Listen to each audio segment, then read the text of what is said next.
Ya, yang lagi rame adalah makan siang gratis plus susu.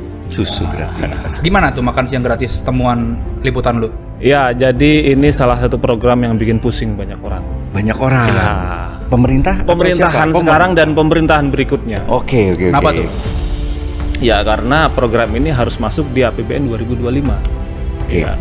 Nah, yang bikin pusing adalah duitnya pakai duit mana? Loh, Emang duit kita sedikit atau terbatas gimana? Ya, Gimana? terbatas dan semua duit ini kan relatif sudah terkunci semua anggarannya. Jadi pemerintah sekarang agak pusing nih mengakomodasi permintaan pemerintahan berikutnya. Keputusan Presiden Jokowi dan para menterinya menyiapkan program makan siang gratis merupakan sikap ugal-ugalan dalam pengelolaan anggaran negara.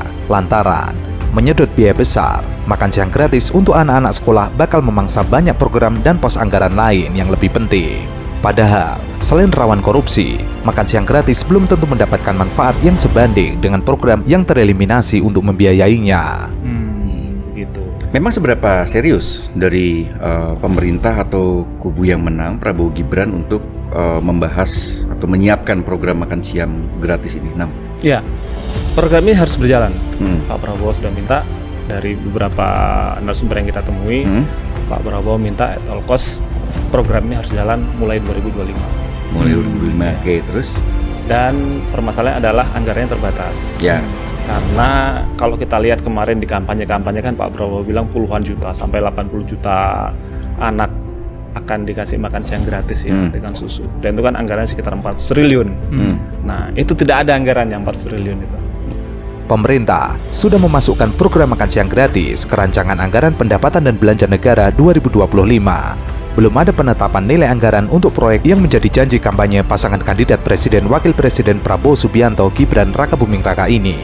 Hitungan awal sejumlah kementerian menunjukkan nilai yang besar dan bisa membuat defisit anggaran membengkak. Hitungan Kementerian Perancangan Pembangunan Nasional misalnya menunjukkan belanja untuk program makan siang gratis dan susu gratis mencapai 185 triliun rupiah per tahun.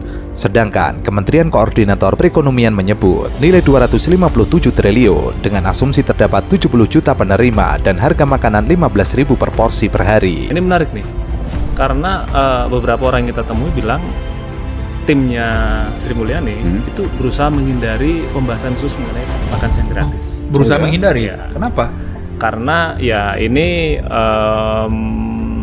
mereka tidak ingin masuk ke detail, jadi hanya menjelaskan seperti apa sih postur APBN kita sekarang dan kira-kira kalau mau dimasukkan program Prabowo di APBN 2025 yang dibahasnya tahun ini, kira-kira pos-pos mana yang bisa diambil anggarannya.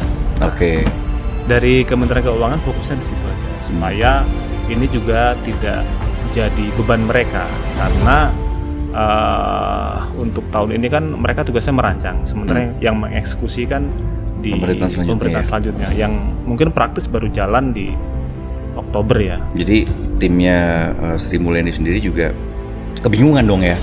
Hasil kalkulasi tim kampanye nasional Prabowo Gibran bahkan lebih besar, yaitu 450 triliun per tahun. Apapun basis perhitungannya, biaya makan siang gratis bukanlah belanja bernilai kecil. Dengan bilangan ratusan triliun rupiah per tahun, biaya program ini setara atau bahkan lebih besar dari pos belanja lain, seperti perlindungan sosial, pembangunan infrastruktur, pendidikan, dan subsidi energi. Karena itu, pasti akan ada otak-atik pos belanja demi mengakomodasi program kebanggaan Prabowo Gibran, kandidat yang disokong Jokowi tersebut. Disinilah letak masalahnya. Pemerintah bakal terdesak merelokasi anggaran yang benar-benar penting jika tak ingin defisit membengkak.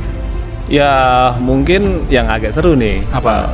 Program-program unggulannya Pak Jokowi mungkin akan dikurangi. Oh, misalnya. Oh, IKN. Gimana IKN? Gimana ceritanya? Tetap dilanjutkan tapi mungkin dikurangi, gasnya yang dikurangi. Gitu. Jadi akan terhambat nih ya. Terhambat IKN juga akan tertunda pembangunannya. Tidak sekencang zaman Pak Jokowi. Tidak sekencang itu. Berarti para PNS itu kan birokrat kita ini bisa bernapas lega ya kan. Tetap akan pindah. Tetap akan pindah. Ya. Minimal di 2024 ini. 2000. Makan siang gratis itu mungkin nggak kita lakukan? Dan anggarannya akan cukup nggak kalau kita kasih makan siang gratis? Contohnya aku Menteri Luar Negeri. Contohnya aku Menteri Luar Negeri. Pokoknya kita mengelola dan menyiapkan APBN itu, Nana, tentu berkonsultasi ya. Kalau sekarang kan saya pembantu sebagai Menteri Keuangan, pembantu Presiden, presidennya kan Pak Jokowi. Jadi saya ya akan minta arahan dari Pak Presiden, Pak ini kira-kira desain untuk 2025 seperti apa? How am I going to consult? Bapak yang mau konsultasi dengan incoming government atau kami juga melakukan atau kita sama-sama, belum nanti di Senayannya gitu. Jurnalis kenamaan Indonesia, Najwa Shihab, gagal memancing Menteri Keuangan Sri Mulyani untuk memberi keterangan soal makan siang gratis yang sampai saat ini beredar belum ada dananya. Awalnya, Najwa Shihab bertanya, mungkinkah negara menjalankan makan siang gratis yang digagas oleh Prabowo Gibran dalam kampanye 2024?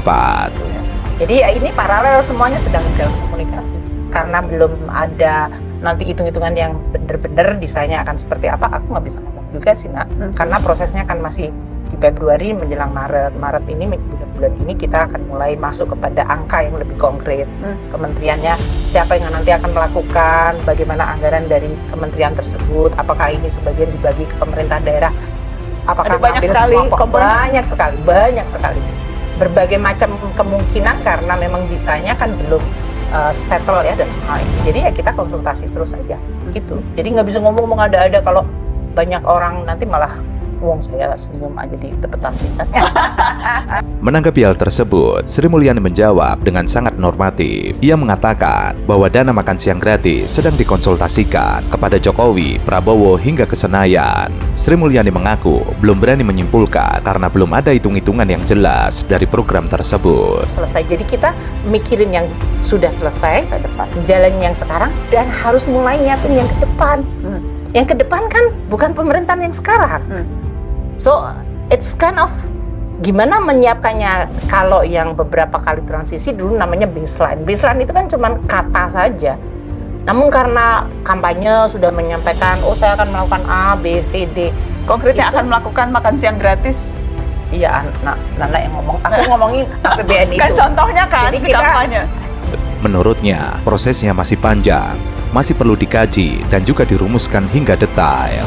Ia mengaku saat ini dirinya sedang mengerjakan banyak hal dari laporan 2023 hingga rencana anggaran tahun 2025 yang mana sudah dalam pemerintahan yang baru. Ia mengaku hanya memikirkan agar APBN negara terus kredibel dan juga dijaga agar selalu sehat. Jadi ya kemudian kita akan hitung proyeksi ke depan seperti apa, karena bagaimanapun juga kan APBN harus dijaga untuk tetap kredibel, sustainable, karena ini alat yang dipakai tiap pemerintahan tiap tahun ngadepin pandemi kayak mau El Nino kayak mau terjadinya inflasi kayak kan itu yang dilakukan. Jadi kita jagain. Ya kita konsultasi, kita komunikasi. Konsultasi dan siklus APBN-nya kita jelaskan. Saya sampaikan ke Pak Jokowi, saya bicara sama Pak Prabowo kalau nanti diumumkan menang timnya siapa, bagaimana mengakomodasi.